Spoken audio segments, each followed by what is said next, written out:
ঝাড়খণ্ডের একটা মাল আছে, তার নাম হচ্ছে জাহাঙ্গীর। সে আমাকে গালি না দিলে তার পেটের ভাত হজম হয় না, আমার বাপকে গালি না দিলে ভাত হজম হয় না।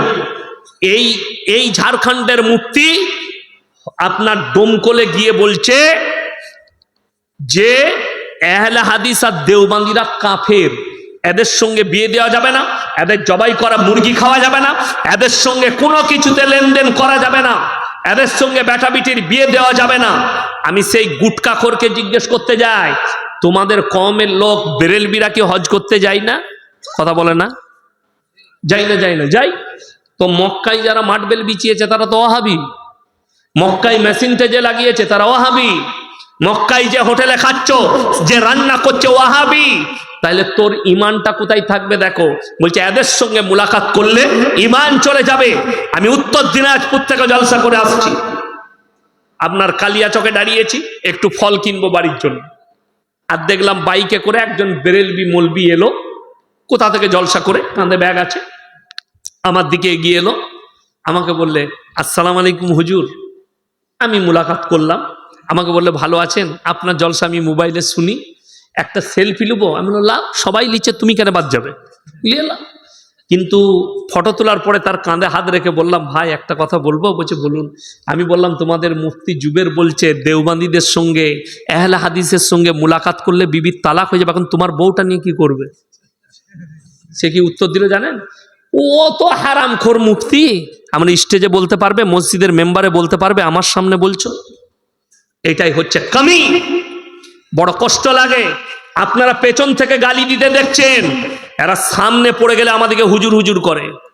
আমি মেদিনীপুরে খড়গপুরে জলসা করে আসছি, শেরে পাঞ্জাব কোলাঘাটে চা খেতে ঢুকেছি, আর ফুরফুরার একজন হুজুর ঢুকেছে। ইয়াসিন ভাই সালাম আলাইকুম, ভালো আছেন? হুজুরের পয়সাটা আমি দেবো। আমি বললাম না না, তোমাকে দিতে হবে না, আমি দিয়ে দিচ্ছি। সে ছাড়লো না, চা খাওয়ালে। এই লোক যখন স্টেজে যাচ্ছে আমাকে গালি দিচ্ছে, এই লোক যখন লোকের কাছে যাচ্ছে বলছে এদের সাথে মুলাকাত করো না, অথচ এদের মৌলবীরা আমাদের সাথে মুলাকাত করছে, আমাদের সাথে, আমাদের যখন দেখা হচ্ছে আমাদের সামনে জুজু জুজু করছে। দুঃখ লাগে। ফতোয়া কাকে দিচ্ছ? সাধারণ মানুষকে বিভ্রান্ত করছো। আমরা তোমাদেরকে কাফের ফতোয়া দিইনি, শুনে রেখে দাও। যারা কুফরি করবে তারা কাফের, যারা আল্লাহর সঙ্গে শিরক করবে তারা কাফের, তারা মুশরিক। আমার বন্ধুগণ, আমি ওদেরকে মুশরিক বলেছি।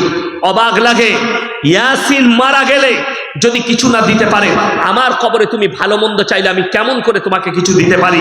বড় কষ্ট লাগে। মাজারে গিয়ে ভালো মন্দ চাইছে, মাজারে গিয়ে। আমাদের সমাজে আপনি বলুন, মানুষ মরে গেলে, স্বামী মারা গেলে স্ত্রী কবরস্থানে যেতে পায়? কথা বলে না, যেতে পাবে না। বাপ মরে গেলে বিটি যাবে না। তাইলে মাজারে আমি ইয়াসিন মারা গেছে, আমার কবরে তোমার বউ কি করে যেতে পারে? মাজারে গিয়ে 3 দিন খালা শুয়ে আছে। কি গো? বলে হুজুর বলেছে 3 দিন শুলে ছেলে হবে। মাজারে শুলে ছেলে হয়? আমরা শুনেছি স্বামীর পাশে শুলে ছেলে হয়। এ কথা বললি গাল দেবে। মুর্শিদাবাদ, বীরভূম, বর্ধমান, বাঁকুড়া, হাওড়া, হুগলি, পুরুলিয়া, হেঁটে হেঁটে খালা আসছে, খালা আর খালুরা। কোথায়? বলে পাথর চাবড়ির মেলায় যাব। কেন? বলে ওর জিলাপি হুজুর বলেছে পায়ে হেঁটে গেলে হজের নেকি পাবে। নাউজুবিল্লাহ। তোর হুজুর মার খাবে আর তুইও খাবি না। আমার বাপ এত সাদা সিলে ছিল, এত নম্র বিনয়ী ছিল, এত ভালো নবী ছিল। ফজরের নামাজ পড়তে যাচ্ছে, পাগড়ি মনে করে আমার মায়ের ছায়াটা লেপটিয়ে চলে গেছে। আমরা ওটা তো পাগল, ও কি করে নবী হবে? আচ্ছা বলুন, আমরা, আপনি যদি বলেন ইয়াসিন সাহেব নম্র বিনয়ী লোক, ভদ্র লোক, যে আমি ফজরের নামাজ পড়তে গিয়ে আমার বইয়ের উন্নাটা মাথায় লেপটিয়ে চলে যাবো, পাগড়ি মনে করে, রুমাল মনে করে, এরকম তো এগুলো তো পাগলে করে। আস্ত পাগল যারা হবে তারা করবে বইয়ের ছায়া লেপটিয়ে। সে একটা আস্ত গরু ছিল, পাগল ছিল। নবী কি করে হবে? নাউজুবিল্লাহ। নবুয়তের দরজা বন্ধ করে দিয়েছেন আল্লাহ। শেষ, কিয়ামত পর্যন্ত আর কোন নবী আসবেন না। আমাদের নবী হচ্ছেন শ্রেষ্ঠ পয়গম্বর, আখরি নবী। নবীর দরজা বন্ধ হয়ে গেছে। এইরকম হাজারো ঈসা মসিহ দাবি করবে, ইমাম মেহেদির দাবিদার হবে, অনেক ভণ্ড আসবে কিয়ামতের পূর্বে। সাবধান থাকবেন, যাত্রার খপ্পরে পড়বেন না। এই বাংলাদেশে এরকম দল বেরিয়েছে। আপনাদেরকে অনুরোধ করছি, বেঈমানের খপ্পরে পড়বেন না। নিজেদিকে মুমিন হন, কোরআন হাদিস সহি আকীদার উপরে চলুন, আল্লাহকে ভয় করুন। পৃথিবীর জীবনে আল্লাহর কাছে যতগুলো পাপ আছে সব থেকে নিকৃষ্ট পাপের নাম হচ্ছে শিরকের পাপ। আমি আমার আব্বাজির সঙ্গে একবার লখনৌ গিয়েছিলাম জলসায়, আব্বাজির দাওয়াত ছিল অনেকদিন আগে। তো নাদওয়াতুল উলামায় একজন বড় আলেম ছিলেন মোল্লা রাবে হোসনি সাহেব, ইন্তেকাল করেছেন। মুলাকাত করতে গেলাম, তেনার অফিসে আম দিল, দশেরি আম খেলাম। কি আমি বললাম, হজরত কুछ नसीहत कर दीजिए। কি উপদেশ দিলেন জানেন? बंगाल और बिहार और झारखंड के ज्यादातर लोग शिरक और बिदात में डूबी हुई है, इनको बचाओ। ज्यादातर लोग शिरक और बिदात में डूबी हुई है। আপনি দেখুন তাকিয়ে, আপনি ঝাড়খণ্ডের গায়ে আছেন, ঝাড়খণ্ডে ঢুকলে বুঝতে পারবেন।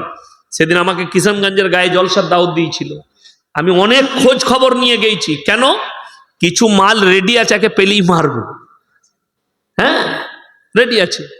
আর ভাইজান ফোন করেছে, আমি বুঝে নিয়েছি অসুবিধা নাই এখানে গেলে, তা না হলে খুব ভেবে চিনতে যেতে হচ্ছে, কষ্ট লাগে, দুঃখ লাগে। কেন?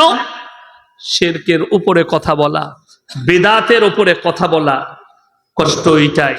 আজ কি বুঝলেন, আমি শুয়ে আছি, জুম্মার নামাজ পড়ে খানা খেয়ে, আমার স্ত্রীর ফোনে একজন ফোন করেছে, আমার স্ত্রীর বান্ধবী। সে জিজ্ঞেস করছে যে আমার শরীর খারাপ হয়েছে, আবার শরীর খারাপ ভালো হয়ে গেছে। সেই দিনই বলছে গোসলটা কেমন করব? আমরা ফরজ গোসল করবে। বলছে 3টে গোসল একসঙ্গে করলে অনেক মেয়েরা বলছে 3 বার উজু করতে হবে, 3 বার ফরজ গোসল করতে হবে, তো নিমোনিয়া হবে, তো নিমোনিয়া হবে। কে বলেছে? হাদিস হচ্ছে খালার আর ফুপুর। ওই বললাম কালকে 1400 একর জমির ওপরে, জায়গার ওপরে বড় পীরের আশেপাশে যত কবর আছে তাদের সব কবরে আযাব হবে না। ফতোয়া দিচ্ছে কে? না মৌলবি। শুধু এরকম ফতোয়া নয়, ইমানদারির সঙ্গে বলুন। আজকে আমরা মৌলবিরা বক্তব্য দিচ্ছি, তাতে সে দেওবন্দি হোক, বেরেলি হোক, আহলে হাদিস হোক, ফুরপুরা হোক, আর হড়হড়ে হোক, আর তালতালা হোক, আর খেজুরতলা হোক, মৌলবি বায়ান দিচ্ছে, বাবাজিরা শিরিক জীবনে করো না, শিরিক করলে জাহান্নামে চলে যাবে। পূজার উৎসবে যেও না বাবা, ঠাকুরের উৎসবে গেলে গুনাহ হবে, শিরকের গুনাহ হবে।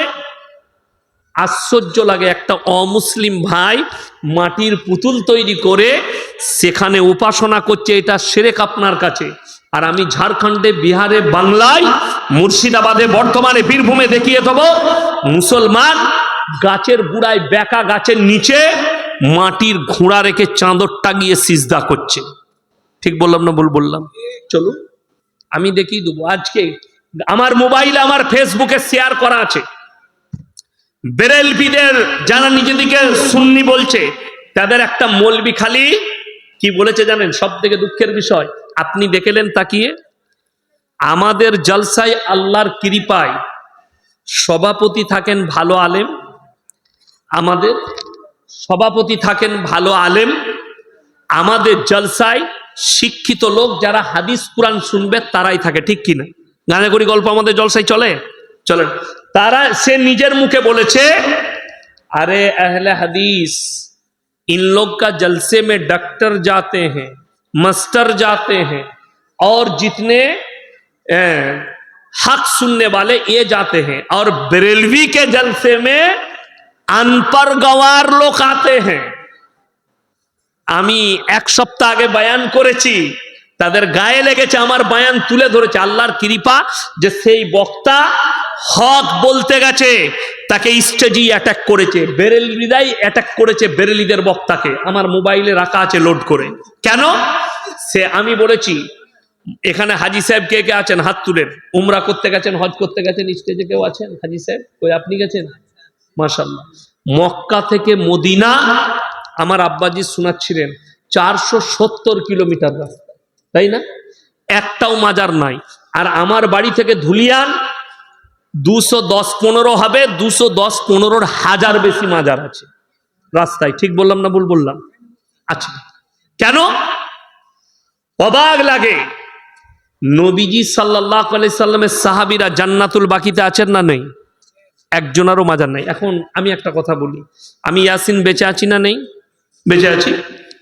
ইমাম সাহেব যদি বলে ভাই আমাকে 100 টাকা দেন, বার করে দিতে পারবো না পকেট থেকে? এখন আমি মারা গেছি, দিতে পারবো? কথা বলে না। আমি মারা গেছি, আমি আর টাকা দিতে পারবো? ক্ষমতা শেষ। ওই বেরেলি একটা মানুষকে, মূর্খকে জিজ্ঞেস করুন যে মানুষ মারা গেছে, সে যদি কিছু না দিতে পারে, তাইলে ইয়াসিনের কবরে গিয়ে কি করে ভালো মন্দ চাইছিস, ছেলে চাইছিস? আমি অবাক হয়ে যাই।